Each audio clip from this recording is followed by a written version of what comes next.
Si Amanda Garcia ay sanay sa pagkusot ng marunuming damit pero hindi siya handa sa maruming ugali ng kaisa-isang tagapagmana ng mga deluka. Inalok siya ni Doña Elena sa isang kasunduan. Ibalik ang ngiti sa mga labi ni Ryan De Luca, ang binatang naging baldado at nawalan ng liwanag ang mundo matapos ang isang trahedya, kapalit ng house and lot at buhay na hindi na kailangan magbilad pa sa araw. Ngunit paano mo tuturuan ang isang taong ayaw ng mabuhay? Si Ryan ay parang pader na bato, matigas, malamig at mapait. Sa gitna ng bangayan, asaran at mga lumilipad na gamit, matutuklasan ni Amanda na hindi lang pala binti ang lumpo kay Ryan, kundi pati na ang puso nito. Kaya ba ng positibong pananaw na isang labandera na labahan ang lahat ng pait sa puso ng isang bilyonaryo? O baka sa huli si Amanda ang kailangang iligtas mula sa pag-ibig na akala niya ay isang racket lamang? Hindi mo ba naiintindihan, Amanda? Wala nang saysay ang buhay ko. Umalis ka rito. Sigaw ni Ryan sabay hagis sa mamahaling vase na muntik nang tumama sa dalaga. Ngunit sa halip na tumakbo, lumapit si Amanda. Kinuha niya ang walis at mahinahong nagsalita. Sir Ryan, kung balak niyo po akong patayin sa takot, maling tao po ang kinuha ninyo. Mas nakakatakot pong hindi makakain ng 3 beses sa isang araw kaysa galit ninyo at saka sayang naman tong vase. Pambili na to ng 10 washing machine. Ang init ng katanghalian sa Barangay Pag-asa ay tila sapat para magluto ng itlog sa kalsada. Ngunit para kay Amanda Garcia, ang init ay bahagi na ng kanyang araw-araw na uniforme. Nakasuot siya ng isang maluwag at kupas na duster. Ang kanyang buhok nakapusod na magulo at ang kanyang mga braso ay puti-puti dahil sa tuyong sabon. Kusot, piga, banlaw. Kusot, piga, banlaw. Bulong niya sa sarili. Sinusundan ang ritmo ng kanyang pagkusko sa isang makapal na pantalon. Si Amanda ay 26 anyos. Sa kanyang edad, ang ibang babae abala sa pag-ayos ng sarili o paghahanap ng mapapangasawa. Pero si Amanda, abala siya sa paghahanap ng paraan kung paano pagkakasyahin ng kanyang kinitang 300 piso sa isang araw para sa pagkain ng kanyang mga kapatid at gamot ng kanyang ina na may rayuma. Amanda, yung bula ng sabon mo umaabot sa tapat ng bahay ko. Baka madulas sa mga anak ko. Sigaw ni Aling Marites, ang kanyang kapitbahay na wala nang ginawa kundi magmasid. Nako, Aling Marites, libreng bula na nga po yan eh. Pang-shampoo nyo na rin para kuminang naman yung anit ninyo. Sagot ni Amanda, sabay tawa ng malutong. Ganon siya. Gaano man kabigat ang labada, laging magaan ang kanyang dila. Para sa kanya, ang pagiging positibo ang tanging bagay na di po pwedeng nakawin ng kahirapan. Habang abala sa pagpapatuyo ng mga labada, isang makintab na itim na Mercedes-Benz ang dahan-dahang pumasok sa kanilang makipot na eskinita. Tumigil lahat ng ingay. Ang mga batang naglalaro ng Jolens ay napatigil. Ang sasakyang yon ay tila isang dambuhalang hiya sa gitna ng tambak na basura. Bumaba ang isang matanda, ngunit napaka-eleganteng babae, si Doña Elena De Luca.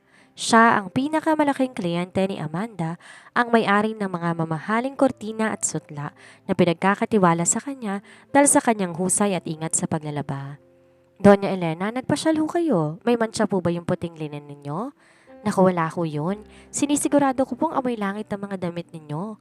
Masiglang bati ni Amanda. Ngunit hindi ngumiti ang Donya gaya ng dati. Amanda, maaari ba tayong mag-usap sa loob ng sasakyan? May mahalaga akong sasabihin.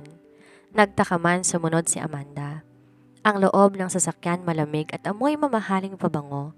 Isang mundong malayong malayo sa amoy ng sikat ng araw at bareta. Nakita ko kung paano ka magtrabaho, Amanda. Nakikita ko ang saya sa iyong mga mata kahit puno ka ng pagod. Isang katangiang bihirang-bihira sa panahon ngayon. Simula ng Donya. Naku, Donya, kung di po ako tatawa, baka maiyak ako sa dami ng kuskusin. Mas mabuti pong mukhang timang kaysa mukhang byuda, biro ni Amanda. Inawakan ng Donya ang kamay ni Amanda. Kailangan kong saya na yan para sa anak ko, si Ryan. Kinuwento ng Donya ang trahedyang nagpabagsak sa kanyang kaisa-isang anak. 3 taon nang nakalilipas, isang malagim na aksidente sa sasakyan ang kumitil sa buhay ng fiancé ni Ryan at nag-iwan sa binata ng baldado mula bewang pababa. Simula noon, ang dating masayahing si Ryan ay naging parang buhay na bangkay. Nagkukulong sa dilim, nagagalit sa mundo. Ayaw nang mabuhay. Gusto ko pumasok ka sa mansyon ko, hindi bilang na bandera kundi bilang liwanag ni Ryan. Ibalik mo ang dati niyang sigla. Paalala mo sa kanyang may dahilan pa para ngumiti. Napalunok si Amanda. Donya, labandera lang po ako. Baka po mas lalong magalit yun kapag nakitang mukha ko eh.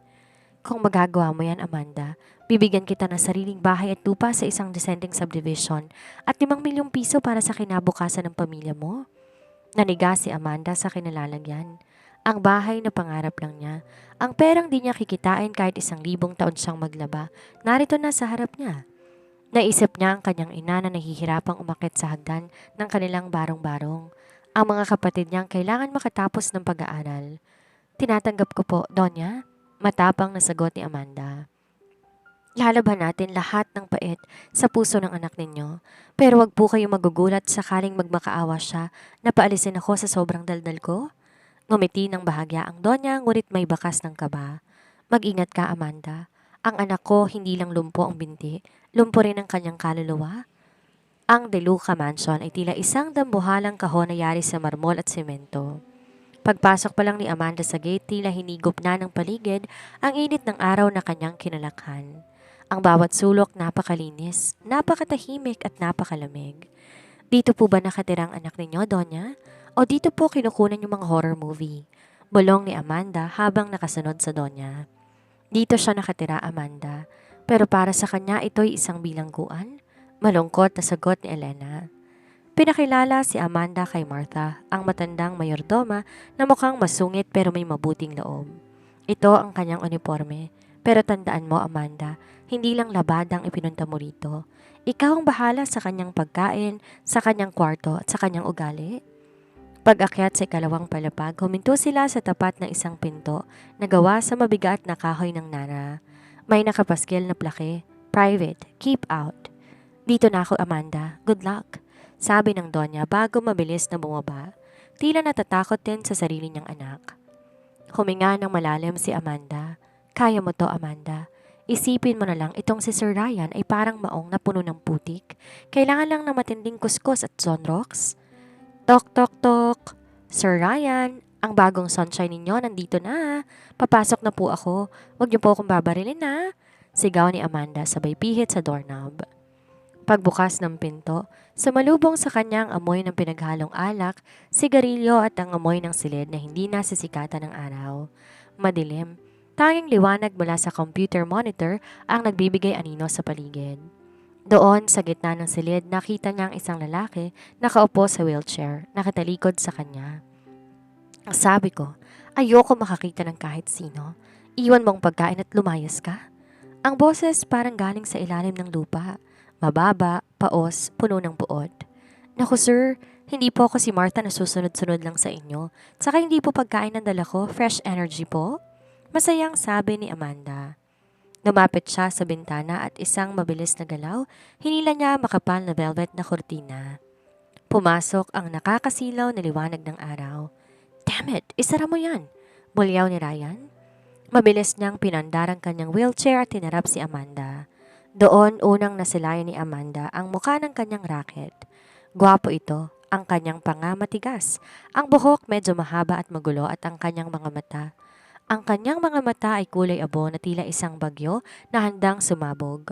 Ngunit maputla siya at may malalim na itim sa ilalim ng mga mata. "Sino ka ba? How dare you enter my room without my permission?" Sigaw ni Ryan. Akma nitong hahablutin ang braso ni Amanda pero mabilis na kailag ang dalaga. "Ako po si Amanda, ang bagong katulong nyo, nurse nyo, at kung mamalasin kayo ang magiging best friend ninyo." Nakangiting sagot ni Amanda habang pinupulot ang mga nakakalat na lata ng beer sa sahig. "Sir, ang dumi naman po rito. Mas malinis pang tambakan ng basura sa amin eh. Di po ba kayo nangangati?" "Di ko kailangan ng opinyon mo. Lumayas ka rito bago kita ipakaladkad sa mga guard." "Naku sir, wag po kayo masyadong sumigaw baka ma-high blood kayo. Sayang naman ang kapugian nyo kung magiging sanhi ng pagkamatay nyo ang pagdadrama sa dilim." Biro ni Amanda na sadyang di pinapansin ang galit ng binata. Lumapit si Ryan. Ang wheelchair niya bumunggo sa mga binti ni Amanda. Tumingin siya ng tingala sa dalaga, ang mga mata puno ng hamon. "Anong akala mo? Magbabago mo ko? Marami nang nauna sa'yo at lahat sila umiiyak na lumabas sa pintong yan. You are just another gold digger my mother hired." "Gold digger?" Sir, sa dami ng nilabhan kong pantalon, puro barya lang nakukuha ko. Ngayon ako makakahawak ng ginto, kaya lulubos-lubosin ko na. Sagot ni Amanda, sabay sapo sa bewang. At isa pa, Sir Ryan, hindi po ako umiiyak. Mas madali pong maglaba kaysa umiyak. Kaya kung gusto nyo akong paalisin, kailangan nyo po akong buhatin. Ay teka, hindi nyo nga po pala kaya quits lang tayo. Nanigas si Ryan sa narinig. Ang kanyang kapansanan ang kanyang pinakamalaking sugat at diretsahan tong tinamaan ni Amanda. Kinuha ni Ryan ang isang baso sa kanyang side table at buong lakas na inihagis to sa pader malapit sa ulo ni Amanda. Nabasag ang baso. Hindi gumalaw si Amanda. Tiningnan niya ang mga bubog pagkatapos tumingin kay Ryan na hingal na sa galit. Sir, yung baso, pampito na yan sa inventory ni Martha. Ilista nyo na lang po sa utang ninyo. Lilinisin ko lang to tapos kakain na kayo. Walang no, walang pero. Kakain kayo o ako mismo ang susubo sa inyo. At promise, hindi ako banayad. Doon, naramdaman ni Ryan ang isang bagay na matagal niya nang hindi nararamdaman. Ang pagkalito. Sinong babaeng to na tila hindi tinatabla ng kanyang kagat? Habang nililinis ni Amanda ang mga bubog ng basong binasag ni Ryan, hindi siya tumitigil sa pagnata ng kanyang bubblegum. Ang tunog ng pagputok nito, tila isang timer na lalong nagpapakulo sa dugo ng binata. Will you stop that annoying sound? Sigaw ni Ryan. Nakasandal siya sa kanyang wheelchair, ang mga kamay mahigpit na nakakapit sa armrest hanggang mamuti ang kanyang mga kuko. Ang alin po, sir? Yung paghinga ko o yung paglilinis ko? Kasi kung yung paghinga ko, mahirap po yan. Mamamatay ako. Mawawalan kayo ng magandang kumpanya. Sagot ni Amanda nang hindi tumitingin. That gum and that attitude. Bakit ba hindi ka natatakot sa akin? I am Ryan De Luca. I can make your life a living hell? Tumayo si Amanda, hawak ang dustpan. Sa Ryan, sa tondo po ako lumaki. Ang hell po para sa amin yung walang tubig sa gripo pag oras na ng labahan. Yung galit nyo para lang po yung kumukulong kanin eh. Kailangang patayin ng apoy para hindi matutong. At eto na po ako, ang bombero ng buhay ninyo. Lumabas sandali si Amanda. Bumalik na may dalang tray ng pagkain. Ang amoy ng mainit na sinigang na hipon agad na humalimuyak sa kwarto. Ito ang paboritong putahe ni Ryan bagong aksidente. Isang impormasyon na nakuha ni Amanda kay Martha. Ayoko niyan. Ilabas mo yan. Matigas na sabi ni Ryan pero hindi nakaligtas kay Amanda ang bahagyang paglunok ng binata. Sir, alam niyo po, ang mga hipon na to sariwang-sariwa pa. Parang ako, sayang naman kung di niyo titikman. Masarap po ang asim nito parang yung mukha ninyo ngayon. Biro ni Amanda habang nilalapag ang lamesita sa tapat ni Ryan. Sinabi ng ayoko. Hindi mo ba naiintindihan? I don't want to eat. I don't want to move. I just want to be left alone. Bigla, hinawi ni Ryan ang tray. Kalabog. Tumapon ang sabaw sa sahig at ang mga hipon gumulong sa mamahaling carpet. Nanahimik ang paligid. Inaasahan ni Ryan na maiiyak si Amanda o kaya sisigaw ito pabalik pero nanatili lang tong nakatayo. Nakatingin sa natapong pagkain. Dahan-dahan lumuhod si Amanda para pulutin ang mga hipon. Sa pagkakataong to wala siyang biro. Sir Ryan, alam niyo po bang feeling na magutom? Yung tipong hihigop ka na lang ng tubig para lang di tumunog ang tiyan mo? Tumingin si Amanda sa kanya. May bahid ng lungkot ang kanyang mga mata. Marami pong bata sa labas ng gate niyo ang handang magmakaawa para sa pagkain tinapon niyo lang. Ang kapansanan ninyo sa binti lang yan, pero yung pagtatapon ng grasya, yan yung totoong lumpo sa inyo. Napatigagal si Ryan. Walang sino mang nakapagsalita sa kanya ng ganoon. Lahat laging maingat sa kanyang damdamin, laging sumasabay sa kanyang pag-iinarte dahil sa awa. Pero ang babaeng to ibinabato sa kanya ang katotohanan na parang batong buhay. Get out. Mahinang sabi ni Ryan, pero wala nang dating bagsik sa boses nito. Aalis po ako para kumuha ng bagong pagkain. At sa ayaw at gusto ninyo, kakain kayo. Kahit itapon niyo pa lahat ng plato sa kusina, magluluto at magluto ako. Sabi ni Amanda habang tumatayo. Bago siya lumabas, tumigil siya sa tapat ng isang picture frame na nakataob sa gilid ng kama. Dahan-dahan niya itong tinayo. Isang magandang babae ang nasa larawan, si Vanessa, ang nasawing fiancé ni Ryan. Maganda po siya, bulong ni Amanda. At sigurado po ako, di niya gustong makitang lalaking minahal niya na nagpapakabulok sa sarili niyang kwarto. Don't you dare touch that, sigaw ni Ryan, pero nakalabas na si Amanda. Naiwan si Ryan, nanginginig ang mga kamay. Tumingin siya sa larawan ni Vanessa pagkatapos ay sa pintong sinara ni Amanda. Sa loob ng 3 taon, ngayon lang muling uminit ang kanyang dugo. Hindi dahil sa pait, kundi dahil sa inis sa isang labandera na ayaw siyang sukuan. Sa labas ng pinto, napahawak si Amanda sa pader. Amanda, dahan-dahan lang. Baka imbes mapaligaya, ma-flying saucer ka sa susunod. Pero may munting ngiti sa kanyang labi. Nakita niya ang isang kislap ng emosyon sa mga mata ni Ryan. Galit man yon ang mahalaga, buhay pa ang kanyang pakiramdam. Ang sumunod na araw kakaiba sa De Luca Mansion. Ang dating maingay na paglilinis at madaldal na boses ni Amanda tila naglaho. Walang ingay ng broom, walang tunog ng pagnata ng bubblegum, tahimik ang buong paligid. Sa kusina nagtataka si Martha. Nagpaalam po ako kay Doña Elena. May pinuntahan po akong training para mas maging effective na liwanag. Paliwanag ni Amanda na may kasamang malaking ngiti. Ang totoo, nasa likod lang siya ng mansyon, nakaupo sa damuhan at nagbabasa ng pocketbook. Samantala, sa kwarto, nagising si Ryan sa kakaibang katahimikan. Inaasahang gigisingin na naman siya ng ingay ng paglilinis ni Amanda o ng pag-awit nito ng kundiman, ngunit wala. Aling Martha? Tawag ni Ryan, walang sumagot. Yaya? Wala pa ring kibo.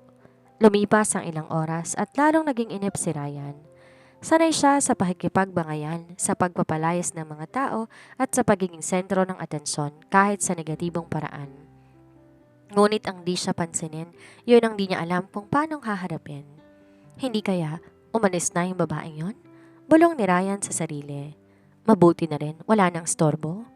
Ngunit sa kabila ng kanyang sinabi, hindi siya mapakali. Hindi niya gusto ang katahimikan, para tong isang pader na unti-unting dumudurog sa kanya. Bigla niyang naalala ang mga salita ni Amanda. Mas mahirap po ang hindi makakain ng 3 beses sa isang araw kaysa sa galit ninyo at ang tingin ng dalaga ng pulutin ng hipon sa sahig. I need to go downstairs, sabi ni Ryan. Buong hirap niyang pinaandar ang kanyang wheelchair patungo sa pinto. Ngunit paglabas niya, wala pa ring tao. Ang mansyon ay tila multo. Aling Martha? Yaya? Where the hell is everyone? Sigaw ni Ryan. Narinig ni Martha ang sigaw at agad na lumapit. Sir Ryan, lumabas po kayo ng kwarto, okay lang po ba kayo? Nasaan yung labandera? Si Amanda? Tanong ni Ryan, kunwari hindi interesado. Ay naku sir, maaga po siyang umalis. May training daw po para mas maging effective siya sa trabaho eh. Hindi po namin alam kung kailan babalik. Paliwanag ni Martha. Nanlaki ang mga mata ni Ryan. Training? Para ano? Para lalong kumulit? Bumalik si Ryan sa kanyang kwarto. Mas naging inis kaysa dati. Hindi niya maintindihan kung bakit niya hinahanap ang presensya ng babaeng iyon. Samantala, sa likod ng mansyon, si Amanda ay tahimik na nagbabasa ng pocketbook. May malaking ngiti sa labi. Pinili niyang magtago sa garden para marinig niya ang sigaw ni Ryan sa itaas. Ang galing mo talaga, Amanda. Reverse psychology. Pag hinahanap ka na, ibig sabihin na mamiss ka na. Ang susunod na step, yung mystery lunch ko, bulong ni Amanda. Nang magtanghali, bumalik si Amanda sa loob ng mansyon pero di siya umakyat sa kwarto ni Ryan. Dumiretso siya sa kusina at nagluto ng adobo. Ang adobo na may twist. Ang adobo na may kasamang piniritong saging na saba.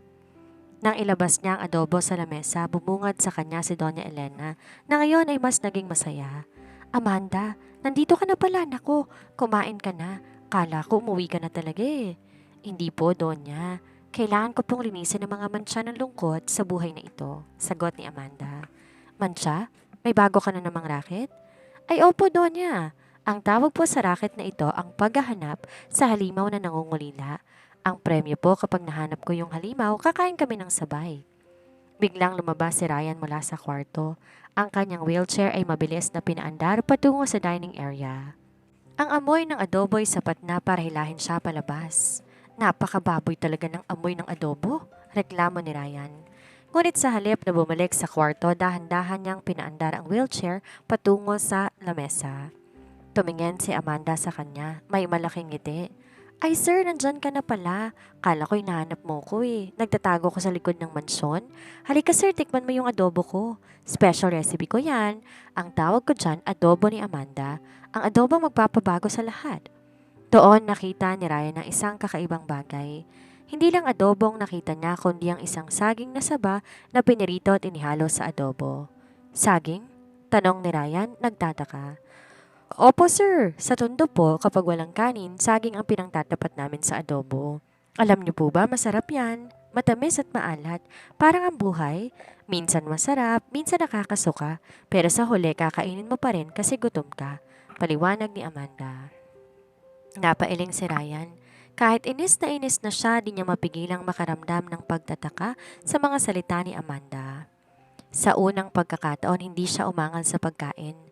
Kumuha siya ng isang kutsara at dahan-dahang tinikman ng adobo. It's not bad, mahinang sabi ni Ryan. Nagkatinginan si Amanda at Doña Elena na parehong nagpigil ng ngiti. Sa wakas, ang halimaw sa tore ay lumabas na sa kanyang lungga. Matapos ang adobo incident, napatunayan ni Amanda na ang daan patungo sa puso ng isang masungit na bilyonaryo ay hindi nadadaan sa awa kundi sa pagpapakulo ng dugo nito. Kaya naman ang kanyang step 2 ay mas matindi.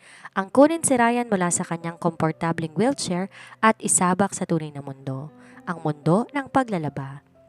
Isang umaga, pumasok si Amanda sa kwarto ni Ryan na may dalang malaking batya, isang tumpok ng maruruming medyas at isang balde ng tubig. What is the meaning of this? Bulyaw ni Ryan nang makitang nilalapag ni Amanda ang batya sa tapat mismo ng kanyang wheelchair. Sir Ryan, welcome po sa inyong unang occupational therapy session. Ang tawag po rito, kusot ng kapalaran. Dahil puro kamay lang naman ang gumagana sa inyo, bakit di natin gamitin sa produktibong paraan? Masayang sagot ni Amanda habang sinasaklob ang isang apron sa leeg ni Ryan. Are you crazy? I am a daluka. Hindi ako naglalaba. May mga katulong kami para dyan? Galit na sabi ni Ryan. Pilit na tinatanggal ang apron. Sir, ang mga katulong nyo, tao rin yan. Napapagod. Tsaka alam nyo po ba ang paglalaba nakaka-relax? Yung gigil nyo sa mundo, ibuhos nyo sa medyas. Isipin nyo na lang itong medyas na to si Vanessa. Ay mali. Isipin nyo na lang ito yung gulong ng sasakyan ninyo na nagpahamak sa inyo. Kuskusin nyo, gantihan nyo. Naniga si Ryan sa pagbanggit ni Amanda sa aksidente. Tumingin siya sa batya. Ang amoy ng bareta humalo sa kanyang mamahaling pabango. I won't do it. Matigas na sabi ni Ryan. Sige po, pero hanggat di nyo natatapos itong 5 pares ng medyas, walang Netflix, walang internet at higit sa lahat, walang kape. At alam niyo po sir, ang kape ko masarap. Sayang naman. Pangot niya ni Amanda habang winawagayway ang isang sachet ng kape. You are a monster, bulong ni Ryan. Salamat po. Marami pong nagsasabi niyan sa tondo kapag naniningil ako ng utang. Tawa ni Amanda. Wala na ngang nagawa si Ryan. Sa tindi ng inis at dahil na rin sa pangungulila sa kape, dahan-dahan niyang sinawsaw ang kanyang mga kamay sa tubig na may sabon. Nung una ay diring-diri siya, pero habang tumatagal, ang bawat kuskus niya ay tila nagiging palabas ng kanyang galit. Kuskus, piga, kusot. Ganyan nga sir, isipin ninyo yung mansya yung kalungkutan ninyo, kayang-kayang tanggalin ang tamang kuskus at pag-asa. Pag-cheer ni Amanda habang nakaupo sa sahig at nanonood. Habang naglalaba, hindi napansin ni Ryan na unti-unti na siyang napapangiti. Hindi dahil masaya siya sa paglalaba, kundi dahil sa mga hirit ni Amanda tungkol sa mga kapitbahay nito sa tondo na nag-aaway dahil sa sampayan. Alam niyo po sir, si Aling Nena minsan ginagamit yung brief ng asawa niya pambura sa blackboard. Multi-purpose ang labada sa amin, kwento ni Amanda. Biglang humalakak si Ryan, isang maikli pero tunay na tawa. Napatigil si Amanda. Napatingin si Ryan sa kanya, tila nagulat din sa sariling reaksyon. You're really something, Amanda? Mahinang sabi ni Ryan habang may bula ng sabon sa dulo ng kanyang ilong. Sir, may dumi po kayo sa ilong, sabi ni Amanda. Sa halip punasan ng tissue, kinuha ni Amanda ang sariling panyo at dahan-dahang pinunasan ang ilong ni Ryan. Nagkatitigan ang dalawa. Napakalapit ng kanilang mga mukha. Naamoy ni Ryan ang bango ng sikat ng araw sa buhok ni Amanda, habang naramdaman naman ni Amanda ang bilis ng pintig ng kanyang puso. Sa sandaling yon, hindi siyang labandera at hindi ito ang baldado. Dalawang kaluluwa lang sila na nagtatagpo sa gitna ng bula ng sabon. Sir Ryan, bulong ni Amanda. Ang puti na po ng medyas, pwede na tayong magkape. Biro ni Amanda para lang basagin ang tensyon. Natawa muli si Ryan at napailing. Fine. You win this round, labandera. Nang lumabas si Amanda sa kwarto dala ang batsa, nakita niya si Doña Elena na nakatayo sa hallway. May luha sa mga mata. Narinig nito ang tawa ng kanyang anak, ang tunog ng 3 taon niyang pinagdarasal na muling marinig. Salamat, Amanda, bulong ng Donya. Wala po yon, Donya. Sabi ko naman sa inyo, kuskus lang kailangan yan. Sagot ni Amanda pero sa loob-loob niya alam niya, hindi lang si Ryan ang unti-unting nagbabago. Ang kanyang puso na dati pera lang itinitibok, nagsisimula na ring makaramdam na isang bagay na mas malagkit pa sa fabric conditioner. Hindi, ayoko, never. Ito ang matigas sa sagot ni Ryan habang nakakapit ang mga kamay sa frame ng pinto ng kanyang kwarto. Sa harap niya, nakatayo si Amanda, suot ang kanyang pang-alis na outfit. Isang simpleng t-shirt, pantalon at rubber shoes na medyo pagod na pero malinis. Sir Ryan, ang never po para lang sa mga taong ayaw tumangkad. Pero kayo, gwapo kayo, maputi, higit sa lahat, kailangan nyo ng natural vitamin D. Hindi yung puro aircon at amoy sigarilyong hinihinga ninyo. Giit ni Amanda habang tinutulak ang wheelchair ng binata. Saan mo ba ako dadalhin? Sa mall? Sa mamahaling restaurant? I don't want people staring at me like I'm some kind of a broken toy. Asik ni Ryan. Naku sir, masyado kayong high-end. Dadaling kita sa lugar kung saan ang mga tao walang pakialam kung naka-wheelchair ka o naka-flying carpet ka. Sa Luneta. Nanlaki ang mga mata ni Ryan. Luneta? Are you serious? It's crowded, it's hot, and it's too public. E di masaya. Doon, makakakita kayo ng mga taong tunay na nabubuhay. Tara na sir, isipin nyo na lang isa tong field trip ng kaluluwa. Walang nagawa si Ryan nang utusan ni Amanda ang driver ng mansyon ni anda ang van na may ramp. Sa buong biyahe hindi umiimik si Ryan. Nakatingin lang siya sa bintana. Tila kinakabahan sa unang pagkakataon na lalayo siya sa kanyang safe zone. Pagdating sa Luneta, sinalubong sila ng ingay ng mga bata. Ang amoy ng kwek-kwek at ang sari-saring kulay ng mga saranggola sa langit. Dahan-dahang tinulak ni Amanda si Ryan sa sementadong pathway. Tingnan niyo po yun, sir. Turo ni Amanda sa isang matandang lalaki na naglalakad ng dahan-dahan. May hawak na saklay pero nakangiti habang pinapanood ang apo. Si Lolo kahit hirap lumalabas pa rin kasi alam niya mas maikli ang buhay kaysa sa lungkot. Napatitig si Ryan sa matanda. Naramdaman na isang kurot sa kanyang dibdib. Habang naglalakad, may ilang mga bata pang lumapit sa kanila. Ate kuya, bili na kayong mga bulaklak. Sabi ng isang batang madungis pero masigla. Tumingin ang bata kay Ryan. Wow kuya, ang ganda ng bike mo. May motor po ba yan? Napangiti ng pilit si Ryan. It's a wheelchair, kid. Astig! Parang si Professor X sa X-Men. Bulalas ng bata bago tumakbo palayo. Natawa na mahina si Amanda. Oh, kita nyo na sir. Sa mata ng bata, hindi kayo baldado. Superhero pa kayo. Nagpatuloy sila sa pamamasyal hanggang sa maupo sila sa tapat ng fountain. Bumili si Amanda ng 2 baso ng sorbetes, cheese at ube. Eto sir, dirty ice cream. Huwag kayong mag-alala, hindi yan madumi. Dirty lang ang tawag kasi gawa sa pagmamahal ng mamang sorbetero. Biro ni Amanda habang iniabot ang apa. Tinikman ni Ryan ang ice cream. Ang tamis nito ay tila nagpabalik ng alaala ng kanyang pagkabata. It's been a long time since I felt the wind on my face. Sir Ryan, seryosong tawag ni Amanda.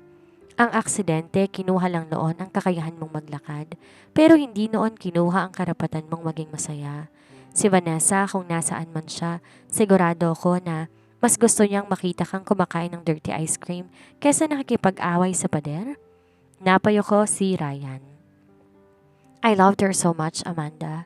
Every time I look at my legs, I remember her scream before everything went black. I feel like it's my fault. Hinawakan ni Amanda ang kamay ni Ryan. Ang unang pagkakataon na ginawa niya ito nang walang halong biro. Hindi mo kasalanan ang mabuhay. Sir, kasalanan ang sumuko habang humihinga ka pa. Magtatagal pa sana ang madaramhating sandali nang biglang may isang grupo ng mga kabataan ang mabilis na nagtatakbuhan at tila naghahabulan. Hindi nila napansin ang wheelchair ni Ryan at nabangga ito ng isa sa kanila. Hoy, mag-ingat naman kayo! Sigaw ni Amanda habang muntik nang tumagilid si Ryan. Sorry po, sorry! Sabi ng binatilyo pero may kasama tong bulong sa barkada niya. Ang bagal kasi, humaharang sa daan yung naka-wheelchair. Narinig yon ni Ryan. Agad na nagbago ang kanyang mukha. Ang kislap ng saya ay napalitan ng pamilyar na dilim. See? I told you, Amanda, I don't belong here. I'm just an obstacle. I'm a nuisance. Sir, sandali. Take me home, Amanda. Now. Bumalik ang pader. Mas matayog, mas matigas. Habang tinutulak ni Amanda ang wheelchair pabalik sa van, alam niya na ang unang laban para sa kalayaan ni Ryan ay natalo. Pero si Amanda Garcia hindi basta-basta sumusuko sa isang mansya. Pagbalik sa mansyon ng katahimikan ay mas mabigat pa sa dating bagyo. Agad nagkulong si Ryan sa kanyang kwarto at marahas na sinara ang pinto. Sapat na para mag-vibrate ang mga mamahaling vase sa hallway. Huminga na malalim si Amanda. Alam niyang ito ang pinakamahirap na parte ng kanyang racket, ang harapin ang sugat na ayaw maghilom. Di niya hinayaang lumipas ang gabi. Kumuha siya ng isang basong gatas at pumasok sa kwarto nang hindi kumakatok. Labas, ang bulyaw ni Ryan. Nakatalikod siya, nakatingin sa kadiliman ng labas mula sa kanyang bintana. I told you, Amanda, wag mo na akong pilitin. Tama yung mga bata kanina, isa lang akong sagabal, isang pilay na walang silbi. So Ryan, uminom ka muna ng gatas. Pamparelax ng utak na kasing gulo ng kusot na pantalon. Mahinahong sabi ni Amanda habang inlalapag ang baso. Hinarap siya ni Ryan. Ang mga mata nito namumula sa galit at puyat. Bakit ba hindi mo ako tantanan? Is it the money? Is it the house and lot? Sabihin mo sa akin kung magkano ibabayad ni Mama sa'yo, dodoblehin ko, umalis ka lang. Tumigil si Amanda. Nasaktan siya, hindi dahil sa sinabihan siyang mukhang pera, kundi dahil nakikita niyang ginagamit ni Ryan ang kanyang yaman para itaboy ang tanging taong tunay na nagmamalasakit sa kanya. Opo, kailangan ko ng pera. Pero sir, hindi niyo kayang bayaran ang pagod ng dila ko. Kakapayo sa inyo? Sagot ni Amanda. Seryoso ng mukha. Akala niyo ba kayo lang nasasaktan? Kala niyo ba kayo lang ang nawalan? Ako rin, sir. Namatay ang tatay ko dahil wala kaming pambili ng gamot, pero di ako nagkulong sa dilim para hintayin ang sarili kong mamatay. Dahil kaya mong maglakad, kaya mong tumakbo, sigaw ni Ryan, sabay hampas sa kanyang mga binti. Vanessa died because of me. Ako ang nagdadrive, dapat ako na lang ang namatay, hindi siya. She had a future. Ako ito't nakatali sa upuang to habang buhay. Doon na bumuhos ang mga luha ni Ryan. Ang mga luhang 3 taon niyang pinigil. Ang kanyang pagkatao gumuho sa harap ni Amanda. Hindi na siya ang masungit na bilyonaryo. Isa na lamang siyang lalaking durog na durog ang puso. Dahan-dahang lumapit si Amanda. Hindi siya natakot, hindi siya lumayo. Lumuhod siya sa tapat ng wheelchair ni Ryan at hinawakan ang nanginginig na kamay ng binata. Sa Ryan, hindi kasalanan ang mabuhay, bulong ni Amanda. Hindi ginusto ni Vanessa ang mamatay siya pero sigurado ko, mas hindi niya gusto ng lalaking minahal niya maging ganito. Ang totoong kapansanan wala sa binti, sir. Nasa puso ng taong ayaw magpatawad sa sarili. Sinandal ni Ryan ang kanyang ulo sa balikat ni Amanda at humagulhol na parang bata. Hinayaan lang siya ni Amanda. Hinaplos niya ang likod ng binata habang kanyang sariling luha dahan-dahan ding pumapatak. Sa dilim ng kwartong yon nawala ang pader. Nawala ang distansya ng mayaman at ng mahirap. Ang tanging natira ay ang init ng yakap na isang labandera na handang labhan ang lahat ng pait sa kaluluwa na isang lalaking matagal nang nawawala. Amanda, bulong ni Ryan sa gitna ng higbi. Huwag kang aalis, please. Hindi ako aalis, sir, sagot ni Amanda. Dito lang ako hanggang sa maging puti na ulit ang kulay ng mundo mo. Nang gabing yon, sa unang pagkakataon sa loob ng 3 taon, nakatulog si Ryan ng mahimbing. Hindi dahil sa alak, kundi dahil sa kapayapaang dala na isang babaeng walang ibang armas kundi ang kanyang katatagan. Pagkatapos ng madamdaming gabi ng pag-amin, tila may nagbagong timpla ng hangin sa loob ng De Luca Mansion. Ang dati amoy amag at madilim na silid ni Ryan, binuksan na ni Amanda ng tuluyan. Wala nang sigawang naganap. Hinayaan ni Ryan na pumasok ang liwanag at kasabay nito ang dahan-dahang pagbubukas ng kanyang sarili. Isang umaga, pumasok si Amanda sa kwarto ni Lucas na may dalang malaking speaker at nakasuot ng kanyang workout attire, isang makulay na headband at leggings na bili niya sa ukay-ukay. Sir Ryan, ang schedule natin ngayon hindi nang basta paglalaba. Ngayon ang unang araw ng ating Operation Bangon de Luca. Sigaw ni Amanda sabay patugtog na isang mabilis at masayang kanta. Napapikit si Ryan pero di siya nagalit. Amanda, it's 7 a.m. at ano yung suot mo? Mukha kang highlighter. Naku sir, para po makita nyo agad kahit malabo pang paningin nyo sa antok. Tara na! Sabi ng doktor, kailangan nating simulan ang physical therapy sa mga kamay at katawan mo. Di pwedeng nakaupo ka lang dyan at maging dekorasyon. Biro ni Amanda habang nilalabas ang mga light dumbbells. Sa unang pagkakataon, hindi umangal si Ryan. Sinunod niya ang mga instruksyon ni Amanda. Kahit hirap at nanginginig ang kanyang mga kalamnan dahil sa 3 taong pagkakatenga, pinilit niyang mag-angat ng mga braso. Pawis na pawis siya pero sa bawat pagbaba ng kanyang kamay, naroon si Amanda para magpunas ng kanyang noo. Ganyan nga sir, isipin niyo yung dumbbell na yan yung mga taong nang mamaliit sa inyo. Pakita niyo sa kanila na kaya ninyo. Pag-cheer ni Amanda. Amanda, hingal na sabi ni Ryan. Bakit mo ba to ginagawa? I mean, pwedeng mo namang kunin yung pera kay mama at mag-relax na lang eh. Bakit kailangan magpakapagod ka pa sa pag-assist sa akin? Tumigil si Amanda sa pag-ayos ng gamit at tinitigan si Ryan. Sir, sa labada po, hindi sapat na ibababad mo lang sabon ng damit. Kailangan mo rin kusutin para matanggal ang dumi. Ang buhay niyo po parang puting t-shirt na may mancha. Pwede nating itapon o pwede nating pagtsagaan hanggang sa luminis. Pinili ko pong pagtsagaan kayo kasi sayang naman ang potensyal ninyo. Napangiti si Ryan.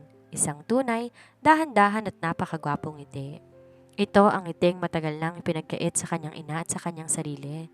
Ano yun, sir? Ngumiti ba kayo o nasilaw lang kayo sa headband ko? Asar ni Amanda pero sa loob-loob niya, parang may mga paru-parong nagliliparan sa kanyang tiyan. Shut up, labandera.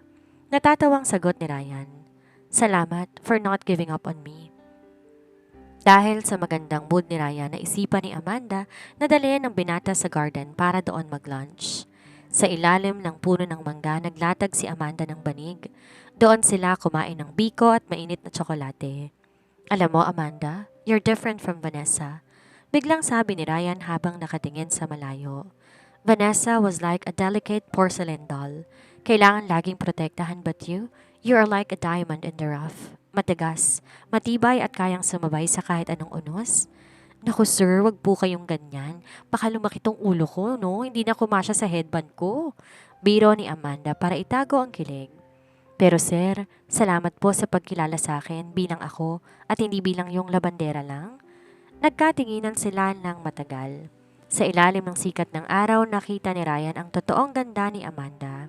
Hindi lang ang kanyang panglabas na anyo, kundi ang busilak niyang puso na nagligtas sa kanya mula sa hukay ng depresyon. Amanda, dahan-dahang hinawakan ni Ryan ang kamay ng dalaga. May isang pabor pa sana kung hihilingin. Ano po yon, sir? Wag lang po sanang pautang ha, wala pa po yung sweldo ko kay Donya eh.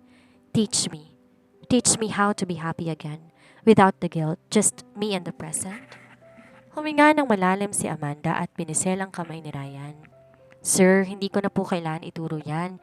Kasi habang hawak niyo ang kamay niyo ko ngayon, ginagawa niyo na po. Sa malayo, lihim na nakasamid si Doña Elena habang may hawak na panyo at pinapahid ang luha ng kagalakan. Alam niyang hindi lang anak niya ang nagbabago, kundi ang tadhana ng buong pamilya de Luca. Ngunit sa gitna ng kanilang saya, isang anino mula sa nakaraan ni Vanessa ang unti-unting lumalapit para guluhin ang bagong silang na kapayapaan ni Narayan at Amanda. Ang bawat araw sa De Luca Mansion unti-unti nang nagkakaroon ng kulay. Si Ryan hindi na ang lalaking nakakulong sa dilim. Ngayon, masugid na siyang sumasailalim sa physical therapy. Sa tulong ni Amanda, natutunan niyang muling hawakan ang kanyang painting brushes. Ang hilig na tinalikuran niya matapos ang aksidente. Sir Ryan, ang ganda po niyan.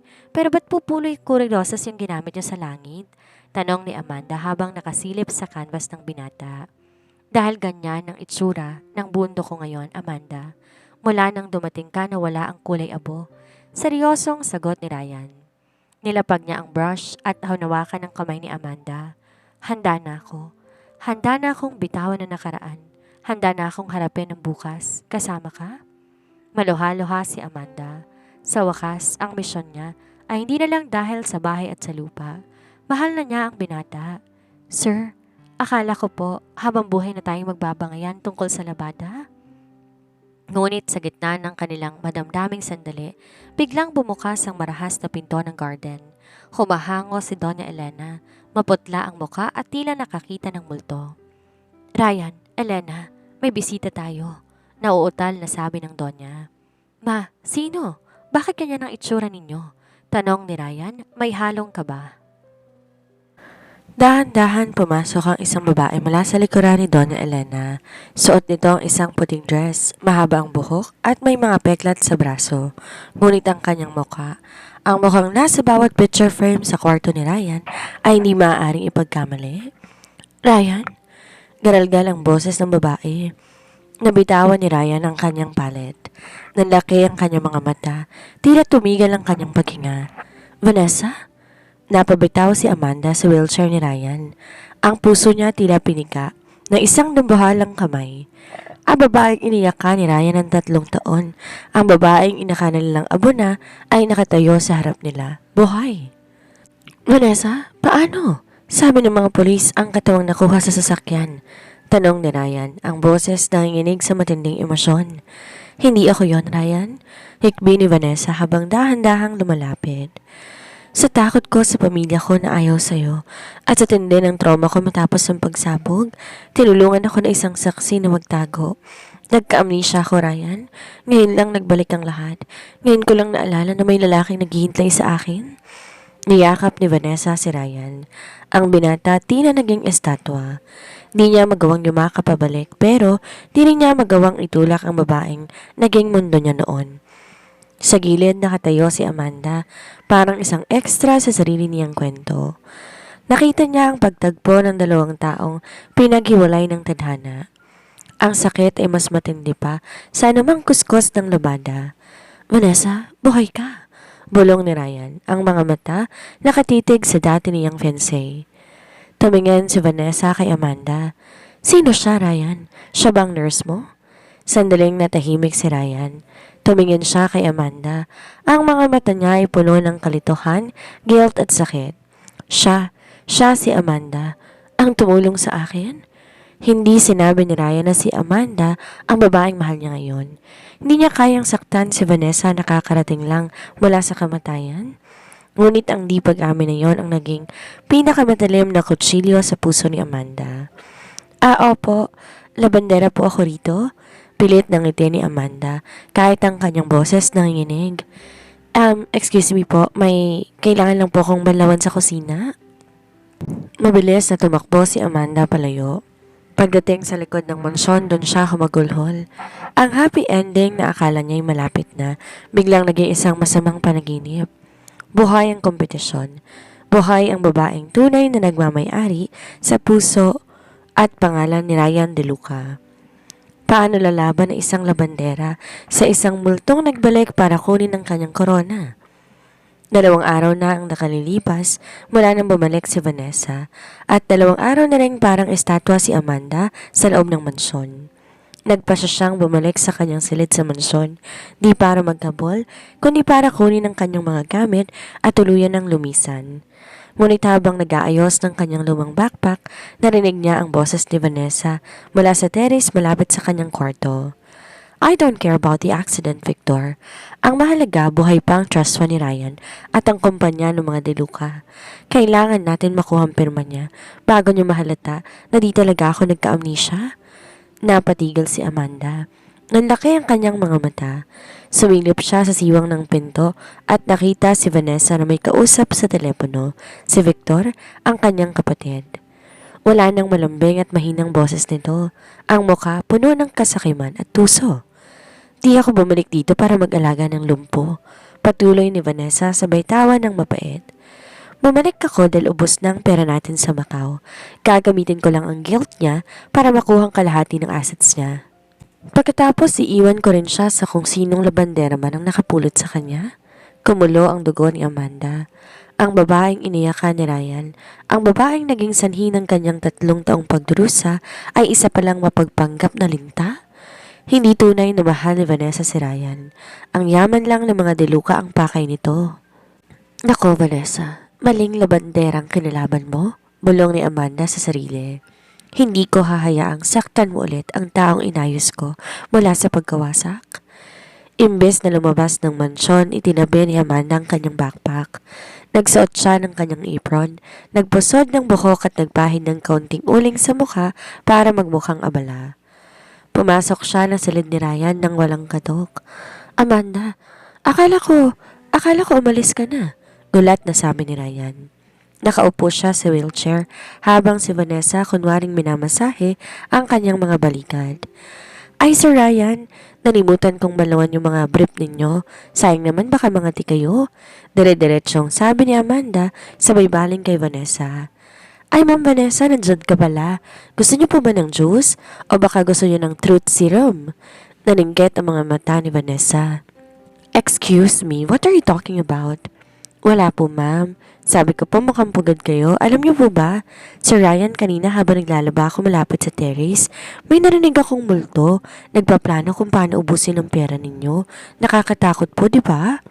Namilog ang mga mata ni Ryan. Tumingin siya kay Vanessa, pagkatapos kay Amanda. Amanda, what do you mean? Ryan, don't listen to her. She's just a jealous servant, sigaw ni Vanessa na nagsisimula ng kabahan.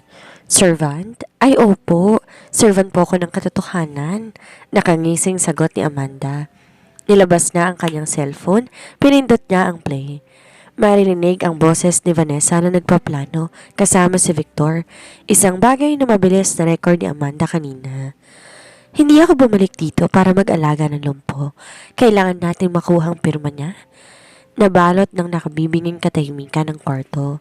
Ang mukha ni Ryan, dahan-dahang nagbago mula sa pagkakagulat patungo sa matinding galit at pait. Ngunit sa pagkakataong to, hindi siya nagkulong. Tinitigan niya si Vanessa ng diretsyo sa mga mata. Is this true, Vanessa? Mahinang tanong ni Ryan. Ryan, it's a deep fake. Inimbento lang yan ang labanderang yan. Pagmamakaawa ni Vanessa. Lumabas ka. Utos ni Ryan. Ryan, baby! Lumabas ka! Sigaw ni Ryan na halos tumayo sa kanyang wheelchair sa sobra niyang galit. I almost gave up my happiness for a lie. 3 taon ako nagpakabulok dahil sa guilt ko sa'yo, yun pala. Mas masahol ka pa sa aksidenteng nangyari sa atin. Mabilis na tumakbo si Vanessa palabas. Ngunit bago siya makalayo, hinarang siya ni Amanda sa pinto. Ma'am, sandali lang. Nakalimutan niyo po yung resibo ninyo? Get out of my way, asik ni Vanessa.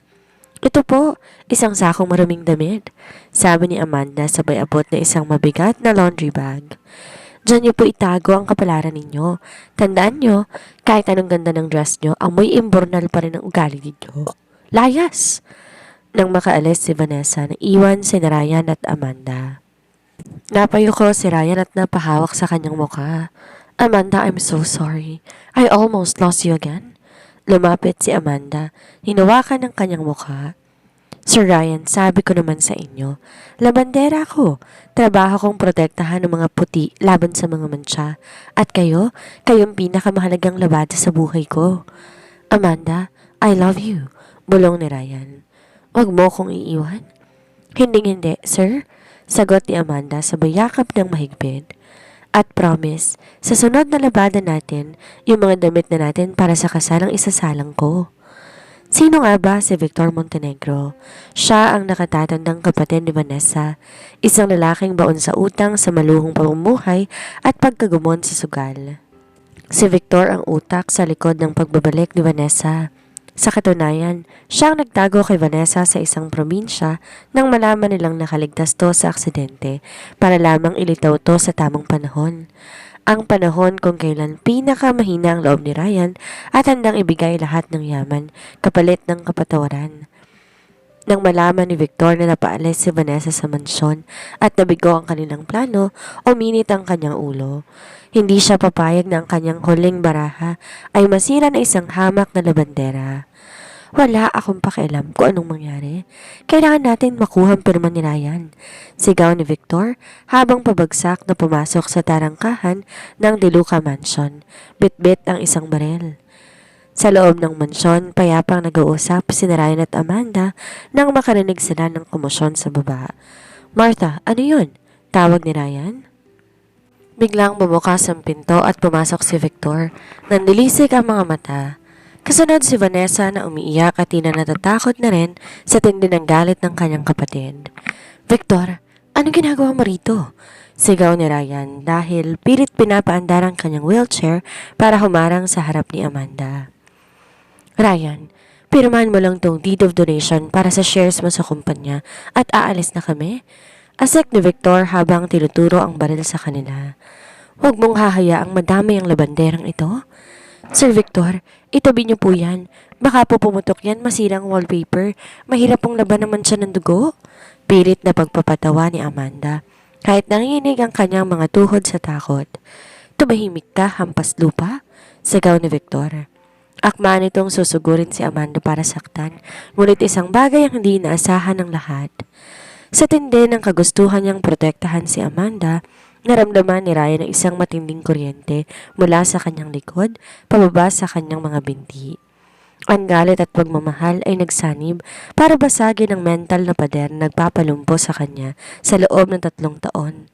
Huwag mong hahawakan si Amanda? Dahan-dahan, sa harap na naglalakihang mga mata ni na Victor, Vanessa at Amanda, si Ryan ay dahan-dahang tumayo mula sa kanyang wheelchair. Nanginig ang kanyang mga binti, ang kanyang mukha, puno ng pawis at determinasyon pero matuwid siyang nakatayo. Sir Ryan? Bulong ni Amanda, hindi makapaniwala. Ang kanyang labada therapy ay nagbunga ng pinakamalaking himala. Imposible, sabi ng mga doktor. Hindi ka na makakalakad? Nauutal na sabi ni Victor habang bumababa ang kanyang baril dahil sa gulat. Ang mga doktor alam ang medisina, pero di nila alam ang kakayahan ng isang taong may pinaglalaban, sabi ni Ryan. Humakbang siya ng isa. Masakit. Tila tinutusok ng libo-libong karayom ang kanyang mga paa pero hindi siya tumigil. Sa sandaling yon, pumasok ang mga security guard ng mansyon kasama ng mga pulis na tinawagan pala ni Martha kanina. Mabilis dinisarmahan si Victor at pumira sa ito ang dumapa sa sahig. Ryan, patawarin mo ako, inutusan lang ako ni Victor. Pagmamakaawa ni Vanessa habang kinakaladkad din siya ng mga pulis. Hindi sila tinignan ni Ryan. Ang buong atensyon niya nasa babaeng nakatayo sa kanyang harap. Nang tuluyan nang mailayo ang magkapatid ng Montenegro, ang mga binti ni Ryan muling nanghina. Mabilis siyang sinulo ni Amanda. Sir Ryan! Nakatayo pa rin sila, magkayakap. Amanda, nakita mo ba yon? Nakatayo ako. Ang galing niyo po, agulhol ni Amanda sa tuwa. Pero sir, sa susunod po, wag yun ang gagawin yun kung may baril ha. Muntik na po ako mamatay sa kaba. Natawa si Ryan at mas hinalikan pa ang buhok ni Amanda. Hindi ko hahayaan na may mangyaring masama sa'yo. Ikaw ang nagturo sa akin kung paano tumayo muli. Hindi lang ang mga binti ko ang gumaling. Amanda, pati na ang buhay ko. Doon sa gitna ng kwartong dati ay puno ng dilim, sumilip ang unang sinag ng umaga. Ang mantsa ng nakaraan, tuluyan ng nalabhan. Matapos ang madulang pagdakip kina Victor at Vanessa, tila nabunutan ng lumbuhaling tinik ang buong De Luca Mansion. Ang balita tungkol sa pagtayo ni Ryan ay mabilis na kumalat at ang mansyon na dati parang sementeryo sa katahimikan naging sentro ng aktibidad. Sa sumunod na 2 buwan, naging mas determinado si Ryan. Sa tulong ng pinakamagagaling na physical therapist at ang walang sawang pag-aalaga ni Amanda, ang nanginginig ng unang hakbang ni Ryan ay naging mas matatag. Ngunit, para kay Ryan, ang pinakamabisang gamot ay hindi ang mga bitamina o therapy, kundi ang boses ni Amanda na walang tigil sa kapapaalala ng kanyang mga raket sa tondo. Sir Ryan, dahan-dahan lang po. Isipin niyo yung pader na lalakaran niyo, yung pila sa NFA Rice. Kailangan mabilis ka pero relax lang para di ka masingitan. Tawa ni Amanda habang inaalalayan si Ryan sa garden. Amanda, I think I'm doing better than the NFA race line. Nakangiting sagot ni Ryan. Binitawan niya ang kanyang saklay at dahan-dahan humakbang patungo sa dalaga. Nang maabot niya si Amanda, hindi niya to hinawakan para humingi ng suporta. Kung hindi, para yakapin ito sa bewang. Look at me, Amanda. I'm standing on my own. Bulong niya. Opo, sir. At ang tangkan niyo po pala talaga. Nakakangalay tumingala. Parang tumitingin sa presyo ng bilihin ngayon. Biro ni Amanda pero ang kanyang mga mata kumikinang sa kagalakan. Habang naglalakad-lakad ang dalawa, lumapit si Doña Elena. May dala itong isang red velvet box. Ryan, Amanda, maaari ko bang maistorbo ang inyong training? Mama, bakit po? Tanong ni Ryan. Binuksan ni Donya ang box. Tumambad na isang napakagandang heirloom ring. Isang diamante na napapalibutan ng maliliit na sapphire. Ito ang singsing ng lolo ni Ryan. Inilaan to para sa babaeng tunay na nagmamahal saka isa-isang tagapagmana ng mga deluka. Amanda, anak, nung una kitang kinuha, akala ko tinutulungan kita dahil sa kahirapan ninyo. Pero nagkamali ako. Kami ang tinulungan mo. Nilaban mo lahat ng pait sa bahay na ito. Napatakip ng bibig si Amanda. Donya, masyado po itong mahal.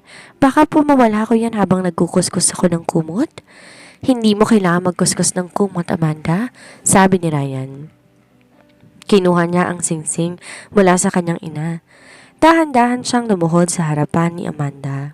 Isang bagay na akala ng lahat ay hindi niya na magagawa kailanman. Amanda Garcia, ang babaeng pumasok sa kwarto ko na amoy bareta pero nag-iwan ng bagong pag-asa. You saved my life. You taught me that even if I can't walk, my soul can still fly. Will you do me the honor of being my partner for the rest of our lives? Will you be the Mrs. De Luca ng buhay ko? Umiiyak na si Amanda. Sir Ryan, baka po nagbibiro lang kayo. Baka po pagising ko, nasa tapat na ulit ako ng batya ko. This is real, Amanda. As real as my love for you. Opo sir. Kahit hindi yun na ako bilang ng washing machine, basta kayong kasama ko sa bawat labada ng tadhana. Sagot ni Amanda. Sinuot ni Ryan ang singsing sa daliri ni Amanda. Nagpalakpakan ng mga kasambahay sa pangunguna ni Martha. Ngunit sa gitna ng selebrasyon, hindi nakalimutan ni Amanda ang kanyang pinagmulan. Pero, Sir, Donya, may isang pabor lang po ako bagong kasal, sabi ni Amanda. Anything, Amanda? Sagot ni Ryan. Gusto ko yung mga kapitbahay ko roon makatikim naman ng catering ninyo. Tsaka gusto ko po na ipakita sa kanila na ang isang labandera pwedeng maging reyna basta't marunong magpahalaga sa sarili. Granted, tawa ni Ryan. Nagsimula ang paghahanda para sa kasal ng taon. Ngunit hindi ito ang tipikal na kasal ng mga bilyonaryo. Ito ay isang kasal na magbubuklod sa dalawang mundo. Habang sinusukat ni Amanda ang kanyang gown, naisip niya, ang buhay nga naman parang maruming damit. Gaano man kaitimang man siya, basta't may tiyaga. Tamang sabon at tunay na pag-ibig, laging may pagkakataon na maging malinis at bagong muli. Ang araw ng kasalan hindi naging karaniwan. Sa halip na sa isang malamig na hotel, pinili ni Ryan at Amanda na ganapin ang kanilang reception sa isang sementadong basketball court sa gitna ng tondo, na nilagyan ng dambuhalang tents, chandeliers at mga sariwang bulaklak. Ito ang hiling ni Amanda, ang muling balikan ang lugar kung saan siya natutong mangarap habang nagkukuskus ng labada. Suot ni Amanda ang isang trahe de boda na gawa sa isang pinong pinya at sutla. Habang tinitingnan niya ang kanyang sarili sa salamin, sa loob ng kanyang lumang bahay na pansamantalang inayos, di niya mapigilang maluha. Anak, ang ganda mo! Bulong ng kanyang ina na suot ng isang eleganteng ternong asul. Sinong mag-aakala na ang reyna ng batya ay magiging tunay na reyna ng mga deluka? Nay, kahit ano pong mangyari, ako pa rin ang Amanda ninyo na marunong mag-zonebox ng mantsa. Biro ni Amanda para itago ang kaba. Samantala, sa labas, dumating ang mga mamahaling sasakyan ng mga kaibigan at business partners ni Ryan. Nakakatawang tingnan ng mga bilyonaryong nakatuksido na maingat na naglalakad sa eskinita para hindi madumihan ang kanilang sapatos. Habang ang mga tambay sa kanto nakikipag-fist bump sa kanila. Ryan, are you sure about this? Tanong ni Doña Elena habang inaalalayan si Ryan na ngayon ay nakatayunan ng tuwid. Gamit na lang isang elegante at pilak na tungkod o cane. Siguradong sigurado na. Ma, dito nagsimula ang liwanag ko. Kaya dito ko rin sisimula ng bagong buhay ko. Sagot ni Ryan na bakas ang labis na kagalakan. Nagsimula ang seremonya. Nang bumukas ang makeshift na pinto ng court, tumambad sa kagandahan ni Amanda. Habang naglalakad siya sa altar patungo kay Ryan, tila huminto ang mundo. Ang bawat takpang ni Amanda ay pag-aalala sa lahat ng hirap na pinagdaanan niya. At ang bawat titig ni Ryan ay pangako ng katapatan. Nang magtagpo sila sa altar, kinuha ni Ryan ang kamay ni Amanda. Sabi mo noon na bandera ka lang. Ngayon, ikaw na ang CEO ng puso ko. At ikaw naman, sir, ang pinakagwapong labada na hindi ko kailanman pinagsawang asikasuhin, sagot ni Amanda. Ngunit sa gitna ng pagpapalitan ng matatamis sa sumpaan, isang hindi inaasahang insidente ang naganap. Isang lalaki ang biglang sumigaw mula sa likuran ng mga bisita. Itigil ang kasal? Lumingon ang lahat. Isang madungis sa tila baliw na lalaki ang pilit na lumalapit. Si Victor Montenegro. Nakatakas pala ito mula sa presinto habang nililipat ng selda kaninang umaga. Hawak niya isang basag na bote. Ang kanyang mga mata puno ng desperasyon at ng puot. Sinirahan niyo ang buhay namin ni Vanessa? Hindi kayo po pwedeng maging masaya habang kami nasa kulungan? Sigaw ni Victor. Akbang susugod si Victor kay Amanda, ngunit sa halip na matakot, humakbang pasulong si Ryan. Binitawan niya ang kanyang tungkod at inarap ang lalaki ng walang takot. Victor, sapat na, sabi ni Ryan sa isang boses na puno ng otoridad. Ang tanging sumira sa buhay ninyo ay ang sarili ninyong kasakiman. Huwag mong dudungisan ang araw na ito. Hindi nakinig si Victor. Susugod pa sana siya nang biglang harangan siya ng mga dating kasamahan ni Amanda sa tondo. Ang mga tambay, ang mga tricycle driver at maging si Aling Marites na may hawak pang walis tingting. Hoy lalaki, sa mansyon ka pwedeng mag-inarte pero dito sa tondo, wala kaming pinalalagpas na nanggugulo sa prinsesa namin. Sigaw ng isang kargador. Sa isang saglit na disarmahan si Victor ng mga taong kanto bago pa man makalapit ang mga security guards. Kinaladkad siya palabas habang sinisigawan ng buong barangay. Natahibig nga ang paligid. Tumingin si Ryan kay Amanda. Are you okay? Umiti si Amanda at inayos ang korbata ni Ryan. Opo sir, sabi ko naman sa inyo Sa tondo pag may mansya kung saan naming nilalabhan. Tuloy natin ang kasal. Nagbalakpakan ng lahat. Ang seremonya ay natapos na sa napakatamis na halik. Ang selebrasyon ay nagpatuloy sa isang engrandeng budol fight, isang piging kung saan ang hipon, lechon at caviar ay nagkasama-sama sa ibabaw ng dahon ng saging. Nang gabing yon, habang pinapanood nila ang mga fireworks sa langit ng Maynila, naramdaman ni Ryan at Amanda na wala nang mantsa na di kayang alisin ng pag-ibig. Ang dating labandera therapy naging isang habang buhay na sumpaan. Ang unang umaga ni Ryan at Amanda bilang mag-asawa ay hindi nagsimula sa isang mamahaling hotel sa ibang bansa. Sa halip, nagising sila sa kanilang silid sa mansyon. Ang silid na dati saksi sa kalungkutan ni Ryan, ngunit ngayon maliwanag na at amoy sariwang bulaklak. Dahan-dahan, nagmulat ng mga mata si Ryan at ang unang nakita niya ay ang mukha ni Amanda na mahimbing pang natutulog. Napangiti siya noon.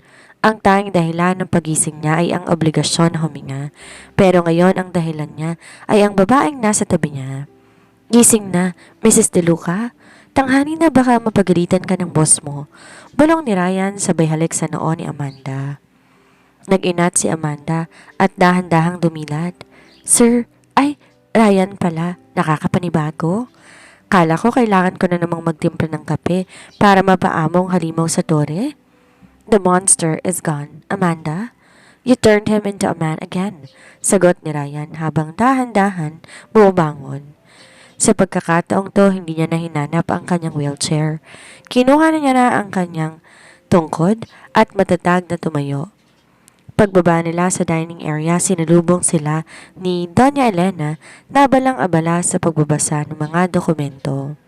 Good morning, newlyweds. May sorpresa ako sa inyo. Nilapag ng Doña isang blueprint sa lamesa. Ito ang lupa na binili ko malapit sa Tondo, Manila. Amanda, sabi mo noon gusto mong makatulong. Ryan, kailangan mo ng proyektong magpapatunay na bumalik na ang sigla mo sa pamilyang ito. Kaya't naisip ko ang Amanda's Home Foundation. Nanlaki ang mga mata ni Amanda, ang blueprint para sa isang modernong livelihood center at paaralan. Donya, ito po ba yung para sa mga bata at mga nanay na gustong mag-racket? Hindi lang yon, Amanda. Dugtong ni Ryan. Gusto nating magtayo ng training center para sa mga disabled. Gusto kong ipakita sa kanila na ang pagiging baldado hindi katapusan ng mundo. Magtuturo ako ng painting doon at ikaw naman, ikaw ang bahala sa Discarte 101. Naiyak sa tuwa si Amanda. Hinawakan niya ang kamay ni Ryan. Salamat. Akala ko ang misyon ko lang laban ang lungkot mo. Yun pala maglalaba tayo ng kinabukasan ng maraming tao. Ngunit sa likod ng saya, may hamon pa rin na kailangang harapin. Nang hapong yon, habang binibisita nila ang site ng foundation, nakita nila ang mga batang lansangan na dati kalaro ni Amanda. Isa sa mga bata, si Totoy, ay lumapit sa kanila. Ate Amanda, totoo po ba? Magkakabahay na kami rito? Sabi po kasi ng mga tauhan ni Victor dati, kukunin daw tong lupa para gawing kasino. Tanong ng bata. Napatigil si Ryan. Tauhan ni Victor? Opo, Kuya Poging Lumpo. Ay, Kuya Poging, nakakatayo na pala. May mga lalaki pong laging umaaligi dito eh. Sabi nila, sa kanila daw po itong lupa. Dito nalaman ni Ryan na bagaman nasa kulungan na si Victor, ang mga utang nito at ang mga madidilim na koneksyon nito sa underworld ay hindi pa tuluyang nawawala.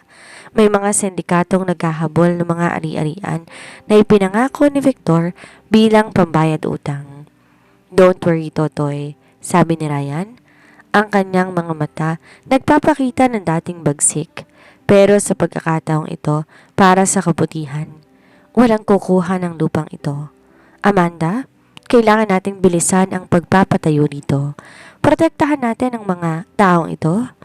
Ryan, natatakot ako eh, bulong ni Amanda habang nakatingin sa mga kahinahinalang lalaki na nakamasid sa malayo. Baka madamay ka na naman. Hinarap siya ni Ryan at hinawakan sa magkabilang balikat. Amanda, nung una kitang makilala, wala akong pakialam sa mundo. Ngayon ikaw ang mundo ko at ang mundong to ay tatayo natin sa katotohanan at tapang.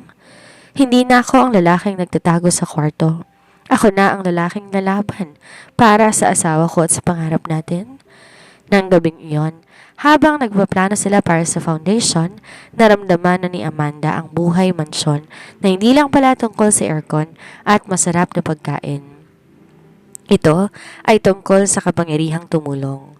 Ngunit, isang banta ang dumating sa pamamagitan ng isang itim na sobre na iniwan sa gate ng mansyon. Nakasulat sa loob, ang utang ni Victor ay utang ng pamilya De Luca. Ibigay ang lupa o dumanak ang dugo sa inyong paraiso? Nagkatinginan si Ryan at Amanda. Ang labada lalong bumibigat. At mukhang kailangan nila ng mas matapang na diskarte para harapin ang bagong mansya na ito. Ang itim na sobrang natanggap nila, hindi lamang banta.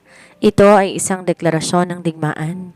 Ang nagpadala nito ay si Don Ruben, isang maimpluwensyang tao sa underworld na pinagkakautangan ni Victor ng halos 50 milyong piso dahil sa talo sa sugal. Para kay Don Ruben, ang lupa ng Amanda's Hope Foundation ang pinakamadaling paraan para mabayaran ang utang na yon. Ryan, tumawag na tayo ng pulis. Hindi biro ang mga taong ito. Nag-aalalang sabi ni Doña Elena habang nanginginig ang mga kamay. Ma, alam ng mga pulis ang pangalan ni Don Ruben pero wala silang ebidensya. Kung hihintay natin sila, baka makuha na nila ang lupa bago pa tayo makakilos. Seryosong sagot ni Ryan.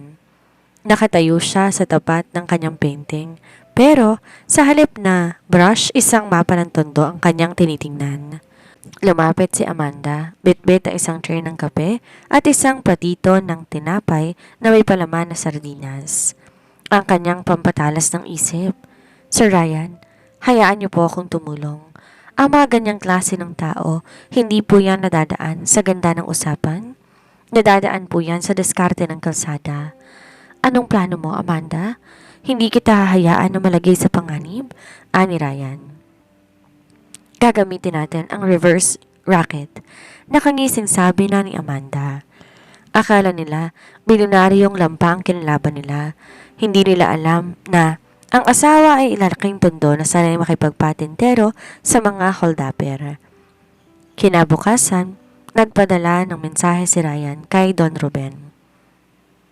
Makipagkita siya sa lumang bodega malapit sa port area para ibigay ang titulo ng lupa. Ngunit bago pa ang tagpuan, kumilos na ang hukbo ni Amanda. Ginamit niya ang kanyang mga koneksyon, sina Jojo na dating tricycle driver, ang mga kargador sa palengke at mga batang lansangan na nagsilbing mata sa tenga sa paligid ng bodega. Nang dumating ang gabi, pumasok na si Ryan sa bodega. Naglalakad gamit ang kanyang tungkod. Sa dilim, lumitaw si Don Ruben kasama ng 4 na armadong tauhan. Matalino ka, Deluca. Alam mong di mo ko kayang takasan. Tawa ni Don Ruben. Akin ang titulo. Ito ang titulo, sabi ni Ryan, sabay taas na isang brown envelope. Pero bago ko ibigay, siguraduhin mo na hindi mo naguguluhin pa ang pamilya ko. Walang kasiguraduhan sa mundong ito, boy. Biro lang Don.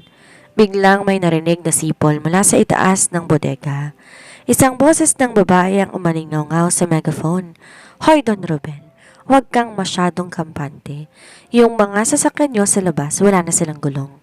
At yung mga baril ninyo, tignan nyo nga kung may mga bala pa.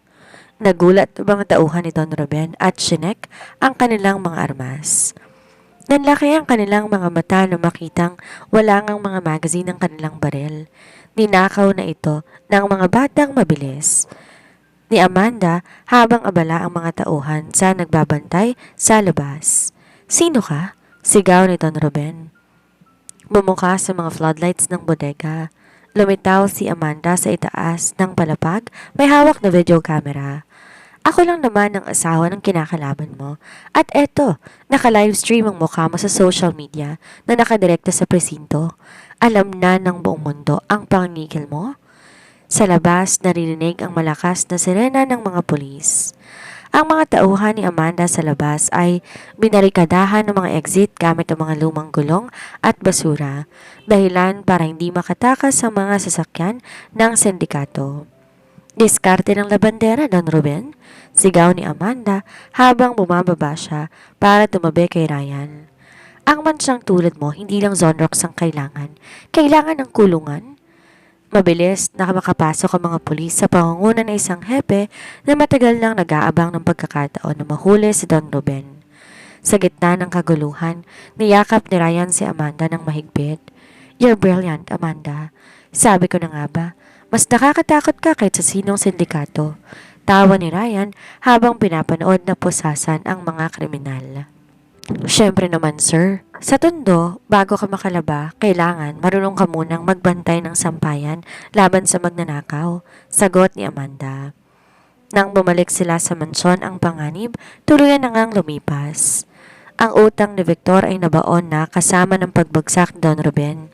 Ngunit habang nagpapahinga sila sa garden, biglang nakaramdam ng pagkahilo si Amanda. Amanda, are you okay? Masyado ka yatang napagod sa racket mo kanina. Alalang tanong ni Ryan. Hindi ko alam, Ryan.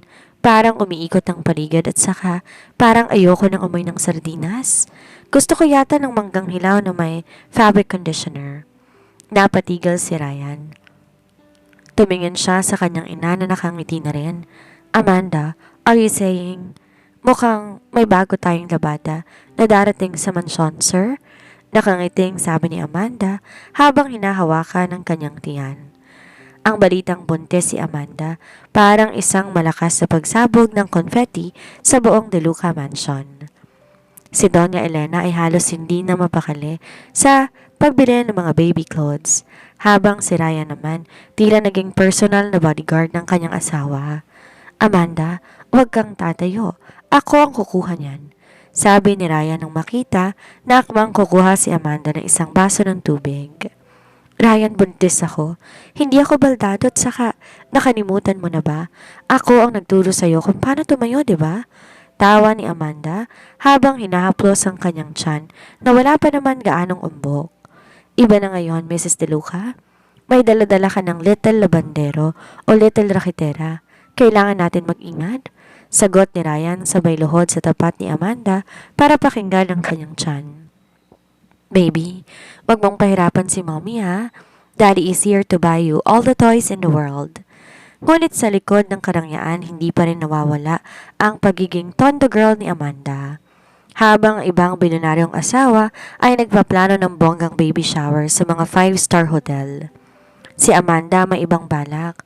Ryan, ayoko ng baby shower na puro finger foods at tea. Gusto ko baby shower natin lutong bahay festival.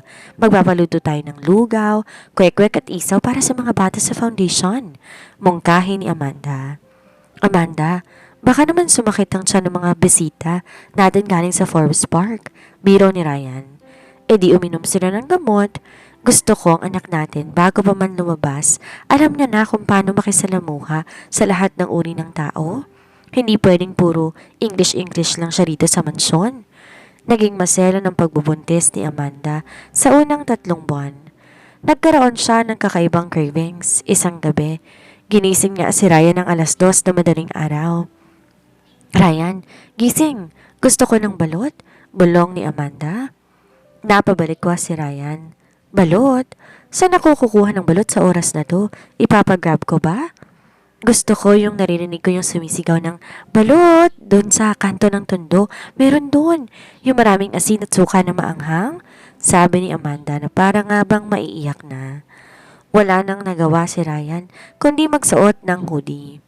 Kunin ang kanyang tungkod na ginagamit na lang niya bilang accessory ngayon at nagmaneho patungo sa kanto ng tundo. Ang mga tao ron ay nagulat na makita ang isang bilyonaryo na bumaba sa isang mamahaling SUV para lang bumili ng 10 pirasong balot. O Sir Ryan, naglilihi na ba si Madam Amanda? Sigaw na isang tambay. Oo, at kung hindi ako makakauwi na may dalang balot, baka sa labas ako matulog. Tawa ni Ryan. Nang makabalik si Ryan, halos maubos ni Amanda ang 5 balot sa harapan niya. Ayan, okay na kami ni baby. Pwede na tayong matulog? Habang pinapanood ni Ryan ang kanyang asawa, naramdaman niya isang matinding pasasalamat. Ang mansyon na ito hindi na kailanman magiging malungkot. Sa bawat gabi na naglilihi si Amanda at sa bawat araw na naghahanda sila para sa kanilang anak, mas lalong tumitibay ang kanilang pagsasama. Isang hapon, habang nag-aayos sila ng nursery room, nakakita si Amanda na isang lumang larawan ni Ryan bagong aksidente. Nakatayo ito sa tuktok na isang bundok, mukhang malaya at masaya. Ryan, pangako mo sa akin, kapag lumabas na si baby, babalik tayo sa bundok na yan. Pero sa pagkakataong to, karga mo ng anak natin, sabi ni Amanda. Humarap si Ryan sa kanya at tinawakan ng kanyang mukha. Pangako, Amanda, dahil sa iyo hindi lang ako nakatayo, nakakaakit na ulit ako sa mga pangarap ko. Ngunit sa gitna ng kanilang katahimikan, isang tawag ang natanggap ni Ryan mula sa ospital. Tungkol to sa kondisyon ni Vanessa sa loob ng kulungan. May huling-hiling daw ang babae bago to tuluyang ilipat sa isang mental health facility dahil naging epekto ng kanyang maling mga desisyon. Pupunta ba tayo? Tanong ni Amanda. Kailangan nating tapusin lahat ng mansya na nakaraan, Amanda, para sa kinabukasan ng anak natin, sagot ni Ryan. Ang amoy ng antiseptiko at ang malamig na pasilyo ng ospital ay nagpabalik ng ilang mapapait na alaala kay Ryan. Ngunit sa pagkakataong to, hindi na siya nanginginig. Hawak na niya ang kamay ni Amanda, ang kanyang lakas at ang kanyang angkla.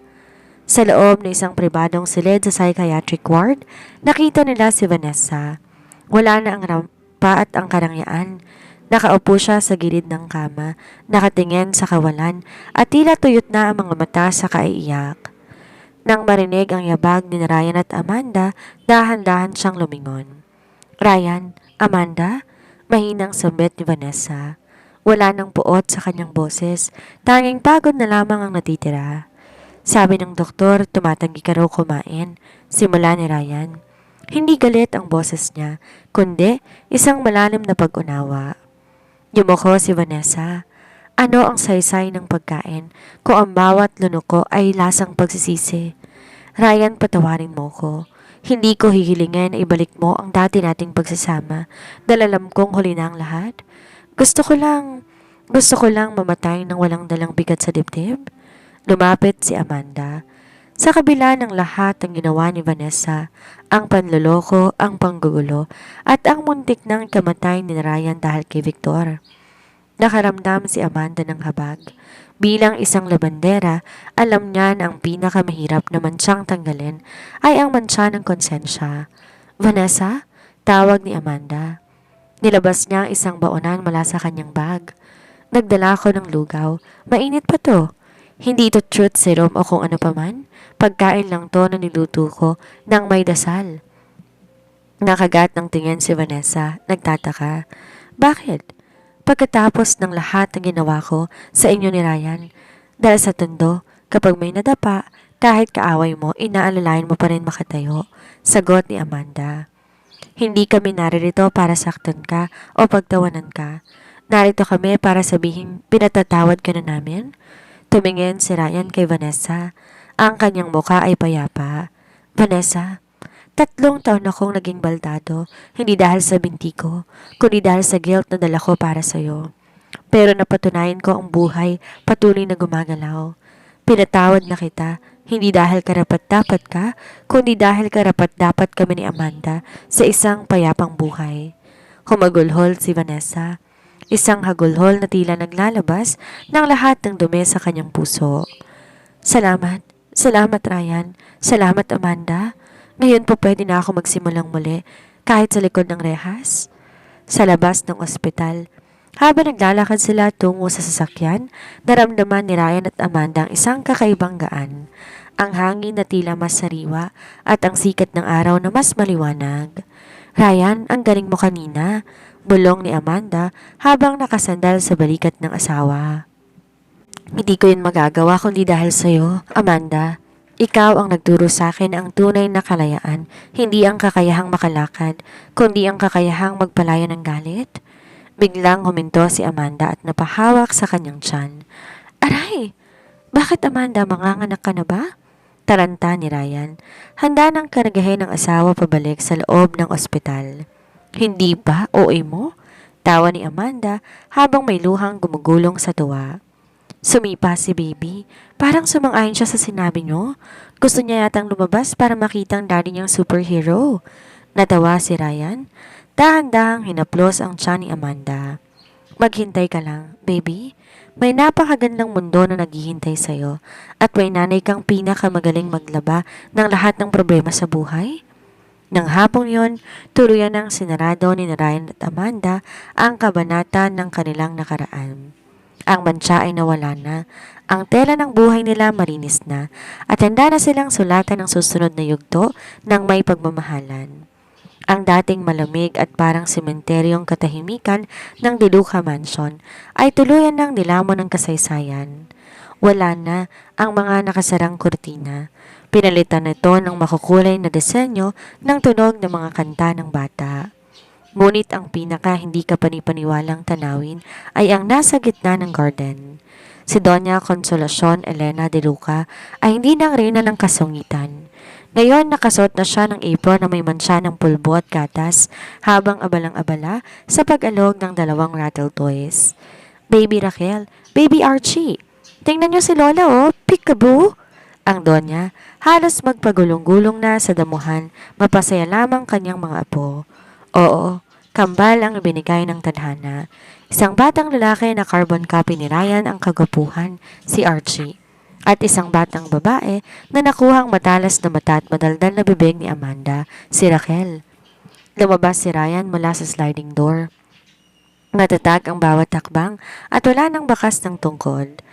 Hawak niya ang 2 bote ng gatas habang nakaakbay sa kanya si Amanda. Na blooming sa kanyang floral maternity dress. Mama, dahan-dahan lang. Baka ma-high blood ka kakatalon dyan. Biro ni Ryan habang iniaabot ang gatas sa kanyang ina. Hayaan mo ko, Ryan. Ngayon lang naging ganito kasaya ang buhay ko eh. Ang bahay na ito, sagot ng Donya sabay karga kay Baby Raquel. Alam mo, Amanda, itong batang to kasing ingay mo eh. Kanina pa to nagrarakit pag-iyak para makakuha lang ng atensyon. Natawa si Amanda at hinalikan ng kanyang mga anak. Mana sa nanay Donya, pag di maingay walang kita. Ang Amanda Soap Foundation sa Tondo ay naging matagumpay. Hindi lamang to naging paaralan kundi naging kanlungan ng mga taong dati ay walang boses. Si Mang Pido at ang mga dating kapitbahay ni Amanda ang nagsisilbing tagapangalaga dito. Ang pamilya De Luca ay hindi na lang nakilala sa yaman, kundi sa kanilang puso para sa nangangailangan. Umupo ang pamilya sa ilalim ng malaking puno ng mangga. Isang engrandeng merienda ang nakahain. May caviar at mamahaling wine para sa mga bisita, pero sa gitna ng lamesa, may nakahain na malaking mangkok ng sinigang at isang tumpok ng saging na saba. Alam mo, Ryan, wika ni Amanda habang naglalakad sa balikat ng asawa. Pinanonood ang kambal na pinagkakaguluhan ni Martha at ng iba pang kasambahay. Sinong mag-aakala na yung dumating na 2 milyong kontrata para pasayahin ka ay magbubunga ng ganitong kayamanan at hindi perang tinutukoy ko? I know, sagot ni Ryan. Hinalika ng noo ni Amanda. You are the best investment I've ever made, Amanda. Nilabhan mo ang lahat ng lungkot ko at pinalitan mo na isang buhay na hindi ko ipagpapalit sa kahit anong bilyones. Talaga ba, sir? Kahit na amoy bareta pa rin ako minsan? Biro ni Amanda. Kahit amoy Zonrox ka pa, ikaw pa rin ang pinakamabangong babae sa paningin ko? Sagot ni Ryan sabay kindat. Sa sandaling yon, ang mansyon ay di na lang isang gusali. Ito ay naging tahanan. Isang tahanan kung saan ang mansya ng nakaraan tuluyan ng nalabhan. At ang tayong natira ay ang bango ng pag-asa at ang walang katapusang tawa ng pamilyang pinagbuklod ng isang masayahing labandera. Binuhat ni Ryan ang 2 bata habang si Amanda naman ay nakakapit sa kanyang braso. Tumingala sila sa langit at sabay na nagpasalamat. Ang kwento ng labanderang ng puso ay hindi natatapos sa isang happy ending dahil para sa kanila ito ay simula pa lamang ng isang mahabang buhay na puno ng kulay, diskarte at tapat na pag-ibig.